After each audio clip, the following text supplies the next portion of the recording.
বিসমিল্লাহির রহমানির রহিম। আসসালামু আলাইকুম প্রিয় ছাত্রছাত্রীবৃন্দ। আমরা জানি যে করোনা ভাইরাসের মতো একটি ভয়াবহ ক্ষতিকর মহামারীর ছোবল থেকে রক্ষা পাওয়ার জন্য আশা করি তোমরা পরিবারের সকলকে নিয়ে ভালোই আছো, ঘরেই আছো।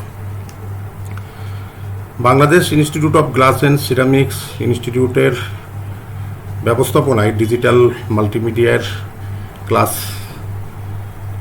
মাল্টিমিডিয়ার অনলাইন ক্লাস প্রোগ্রাম অনেক আগে থেকে চলছে। সেই ধারাবাহিকতায় আমরা আমাদের সাবজেক্ট ইলেকট্রনিক ইঞ্জিনিয়ারিং ফান্ডামেন্টাল এর 4 নম্বর চ্যাপ্টার ইতিমধ্যে আমরা 2টি ক্লাস নিয়েছি। আজকে আমাদের 3য় ক্লাস। আমাদের চ্যাপ্টারটি ছিল ডিসি পাওয়ার সাপ্লাই। আজকে আমরা আমাদের চ্যাপ্টারের গত ক্লাসে আমরা রেকটিফায়ার সম্পর্কে আলোচনা করছিলাম।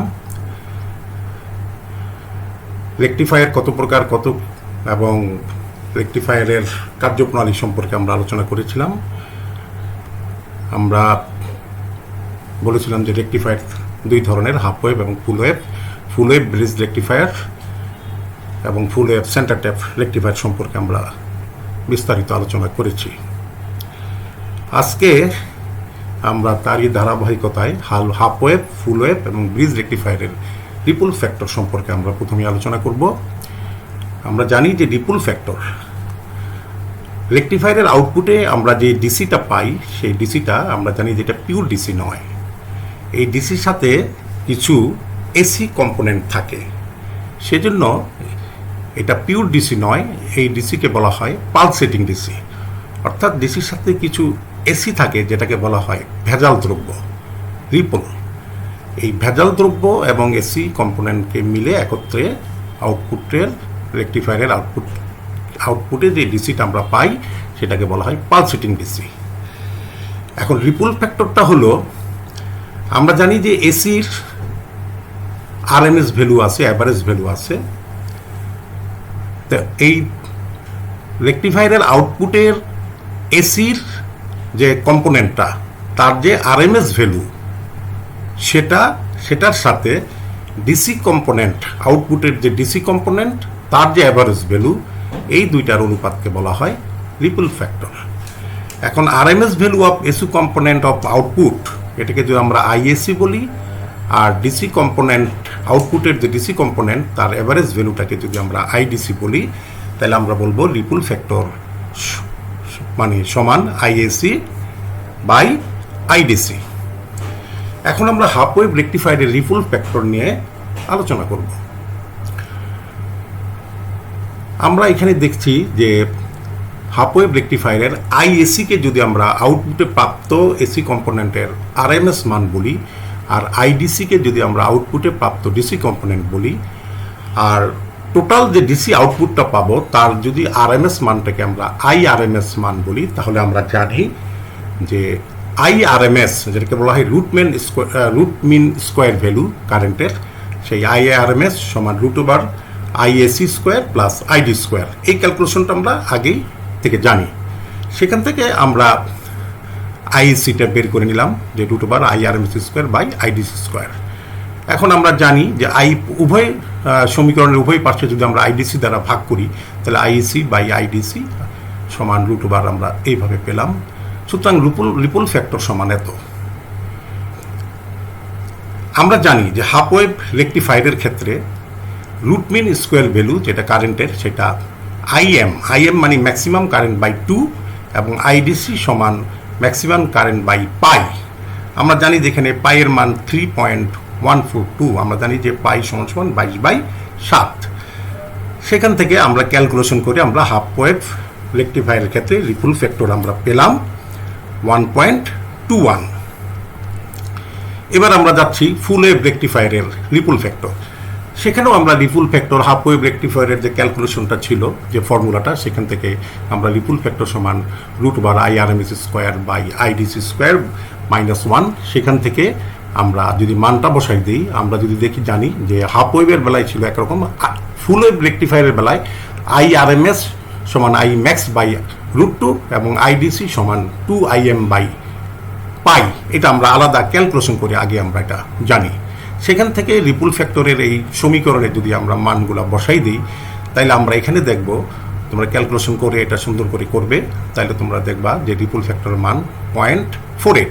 আমরা হাফ ওয়েভের ক্ষেত্রে আমরা রিপুল ফ্যাক্টর পাইলাম 1.21, আর ফুল ওয়েভ রেকটিফায়ারের ক্ষেত্রে আমরা রিপুল ফ্যাক্টর পাইলাম 0.48।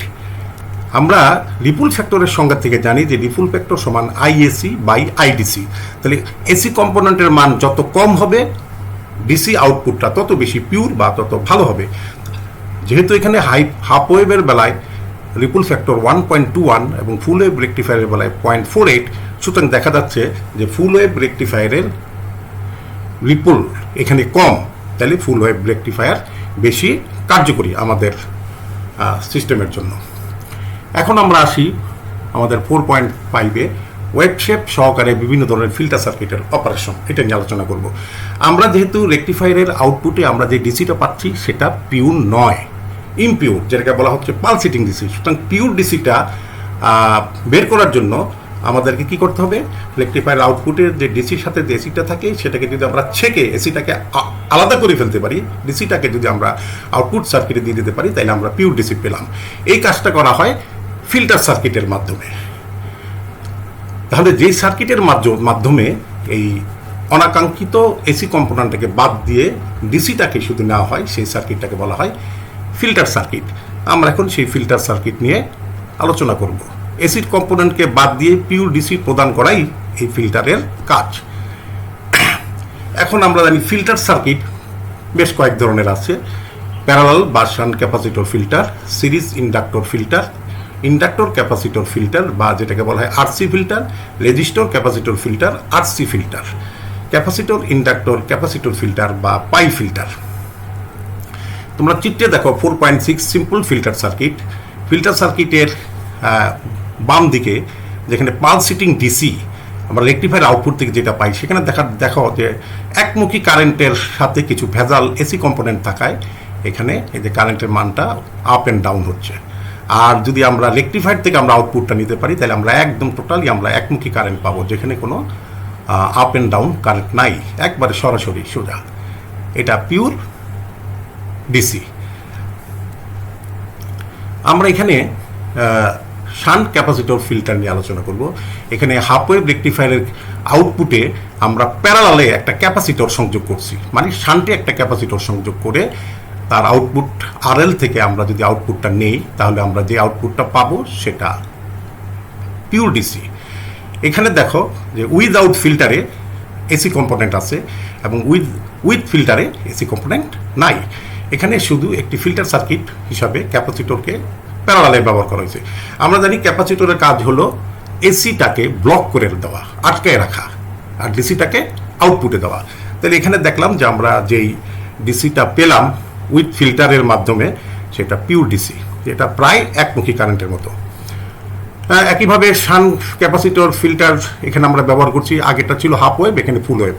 এখানেও একই রকম, কিন্তু এখানে যেহেতু ফুল ওয়েভ রেকটিফায়ার, এখানে আমরা যে আউটপুটটা পাচ্ছি, আমরা জানি যে ফুল ওয়েভ রেকটিফায়ারে এমনি রিপলটা কম আসে। সেখানে ফিল্টার সার্কিট ব্যবহার করাতে আমরা দেখতেছি যে এই যে এখানে দেখো যে উইথ ফিল্টারে যে আমরা ডিসি কম্পোনেন্ট ডিসিটা পাচ্ছি, সেটা অনেকটা পিওর ডিসির মতো, যেটা হাফ ওয়েভের চেয়ে আরও বেশি পরিশুদ্ধ। এবার আমরা যাচ্ছি চোক ইনপুট ফিল্টার বা সিরিজ ইন্ডাক্টর ফিল্টার। আমরা এখানে ফুল ওয়েভ রেকটিফায়ারের আউটপুটে সিরিজে একটি ইন্ডাক্টর ফিল্টার সার্কিট ব্যবহার করছি রেকটিফায়ার হিসাবে। এই ইন্ডাক্টরের কাজ হলো, আমরা জানি ইন্ডাক্টরের কাজ হলো যে প্রবাহিত কারেন্ট যদি হঠাৎ করে কারেন্টের মানটা পরিবর্তন হইতে সেটাকে বাধা প্রদান করা।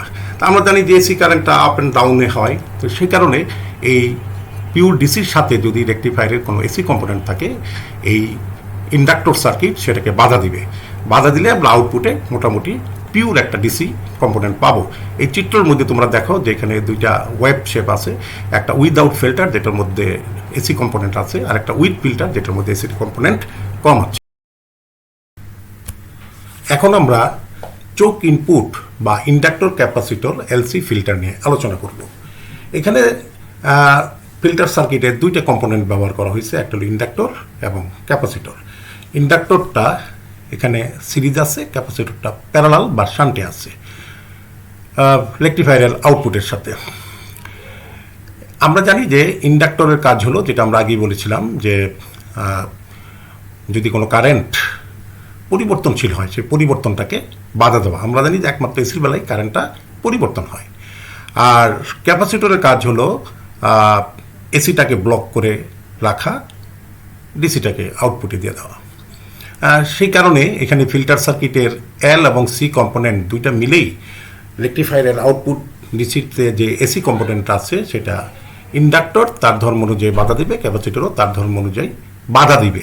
ফলে আউটপুট আর এল এর অ্যাক্রসে আমরা যে আউটপুটটা পাবো, যেটা উইথ ফিল্টার, সেখানে আমরা দেখব যে উইদাউট ফিল্টারে যে আউটপুটটা ছিল, যেখানে এসি কম্পোনেন্ট ছিল, কিন্তু উইথ ফিল্টারে আমরা দেখব যে এসি কম্পোনেন্টটা অনেকটা কমে গেছে এবং মোটামুটি একটা পিওর ডিসি আমরা আউটপুটে পেলাম।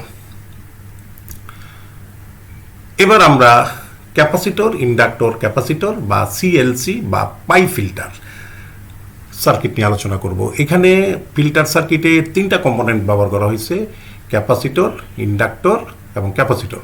প্রথমে ফিল্টার সার্কিটে ক্যাপাসিটরটাকে রেকটিফায়ার আউটপুটের সাথে প্যারালালে, তারপরে তার সাথে সিরিজ একটি ইন্ডাক্টর, তার সাথে প্যারালালে একটি ক্যাপাসিটর সংযুক্ত করা হয়েছে। এখানে C1, L এবং C2 তিনটি কম্পোনেন্ট এখানে ফিল্টার সার্কিটে ব্যবহার করা হয়েছে এবং এটার আকৃতিটা পাইয়ের মতো করা হয়েছে, সেজন্য এই ফিল্টার সার্কিটের নামকরণ করা হয়েছে পাই ফিল্টার। এখানে তিনটা ধাপে ডিসির সাথে যে রেকটিফায়ারের আউটপুটে ডিসির সাথে যে ইমপিউর এসি কম্পোনেন্টটা থাকছে তাকে বাধা দিচ্ছে। প্রথমে ক্যাপাসিটর এসিটাকে ব্লক করে রাখছে, তারপরে যদি আউটপুটে মানে C1 এর আউটপুটে যে ডিসি আছে তাতে যদি কিছু এসি কম্পোনেন্ট থাকে সেটা এল বাধা দিচ্ছে, তারপরেও যদি আরও কিছু এসি কম্পোনেন্ট থাকে সেটা C2 বাধা দিচ্ছে। এভাবে C1, L এবং C2 তিনটা কম্পোনেন্ট পাই ফিল্টার ফর্মে তিন ধাপে ডিসির সাথে যে এসি কম্পোনেন্ট আনছে সেটাকে বাধা দিচ্ছে। ফলে আউটপুটে এই যে আমরা এখানে দেখলাম যে রেকটিফায়ার আউটপুটে যে এসি কম্পোনেন্ট আছে, কিন্তু এখানে তিনটা ধাপে যেহেতু বাধা দেওয়া হয়েছে পাই ফিল্টারের মাধ্যমে, আউটপুটে একদম আমরা মোটামুটি 100% আমরা পিওর ডিসি পেলাম। এইভাবে ফিল্টার সার্কিট ব্যবহার করে আমরা রেকটিফায়ার সার্কিট থেকে আমরা পিওর ডিসি পেতে পারি, যেটা তোমরা বুঝতে পারলে। এই বিষয়গুলি তোমরা আর একটু সুন্দর করে বিস্তারিতভাবে বই থেকে ভালো করে পড়বে, তাহলে আরও বিস্তারিত ভালো বুঝতে পারবে, জানতে পারবে। তো ছাত্রছাত্রীবৃন্দু, আমাদের আজকের ক্লাস এই পর্যন্তই। আগামী ক্লাসে আমরা চ্যাপ্টার 5 বাইপোলার জাংশন ট্রানজিস্টর নিয়ে আলোচনা করব। সেই পর্যন্ত তোমরা ভালো থাকো। দেশের এই সংকটকালে তোমরা দেশ ও জাতির বৃহত্তর স্বার্থে পরিবারের সকল সদস্যকে নিয়ে ঘরে থাকো, ভালো থাকো এবং ক্লাসের ব্যাপারে সকলে মনোযোগী থাকো এবং পরবর্তী ক্লাসের জন্য তোমরা সকলেই অপেক্ষা করো। ধন্যবাদ সকলকে।